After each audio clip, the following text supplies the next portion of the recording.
Hi అందరికీ. చూడండి, చాలా రోజుల తర్వాత చేనుకి వచ్చినాం. శనగ కూర ఏరుకుందామని చేనుకి వచ్చినాం. వచ్చేసరికి మా చేనుకాడ ఇట్లా తినేసినాయి అన్నీ. శనగనంతా తినిపోయినాయి.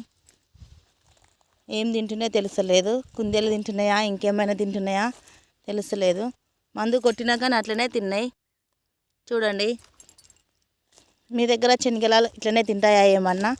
ప్లీజ్ సబ్స్క్రైబ్ చేయండి, లైక్ కొట్టండి. చూడండి, శనగ పల్చగా లేచింది. మా దగ్గర అంతా మంచిగా లేవలేదు. వాటర్ పెట్టినా కానీ ఇట్లనే లేచింది. కూర ఏరుకుందామని వచ్చినాము. చూడండి, ఇట్లా కూర ఏరుతాం. కానీ తినేసినాయి అన్నీ. ఇగో మస్తు ఇట్లా అంతా మొత్తం తినేసినాయి శనగ అంతా.